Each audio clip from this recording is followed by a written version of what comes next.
আমরা রানিং করতেছি এখন আমাদের স্পিড আছে একে এবং গিয়ারও আছে একে। তো আমরা এটা দেখবো যে টপ স্পিড আসলে কোন পর্যন্ত আছে বা কতটুকু চালানো যায়। উঠছি, স্টার্ট করো তো দেখি।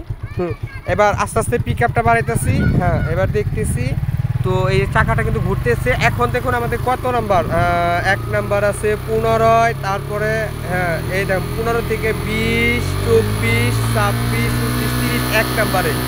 এবার আছে 2 নাম্বার, চাকা কিন্তু পুরো স্পিডে ঘুরতেছে। এরপরে হচ্ছে আমরা কয় নাম্বার গিয়ার আছে, 2 নাম্বার গিয়ার, এটা হচ্ছে 2 নাম্বার গিয়ার আর এটা কিন্তু স্পিড। হ্যাঁ, তারপরে কিন্তু আমরা দেখতেছি সাউন্ড, চাকা কিন্তু সেই স্পিড গুলো কিন্তু হাত ধরে না। পরবর্তীতে হচ্ছে কয় নাম্বার গিয়ার, 3 নাম্বার গিয়ার। এরপরে কিন্তু 3 নাম্বার গিয়ার আছে, তো স্পিড কিন্তু 80, 87, 90, চাকা কিন্তু ফুল স্পিডে ঘুরতেছে। এর পরবর্তীতে হচ্ছে 4 নাম্বার গিয়ার, 99, 110, 5, 112, চাকা কিন্তু সেই স্পিড কিন্তু গুলো কিন্তু হাত চাইছে, হাত করতেছে। 4 নাম্বার, 5 নাম্বার, এবার দেবো 5 নাম্বার গিয়ারে। এইবার আমাদের বাইকের স্পিড উঠছে 132, 33, 34, 34, 32, 31, 33, 32, 31, 35 কিন্তু উঠতেছে না। 35, 35, চাকা কিন্তু সেই স্পিডে উঠতেছে।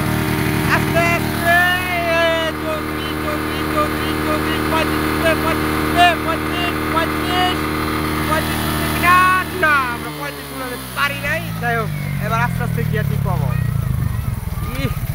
ইঞ্জিন কিন্তু ঘোরা হওয়াতে চাকা কিন্তু সেই স্পিডে ঘুরতেছে। আর আমাদের গিয়ার কিন্তু টোটালি 2 নাম্বার গিয়ারে চলে আসছে। আমরা কিন্তু স্পিড একদম টোটালি কমাই নিয়ে ফেলছি।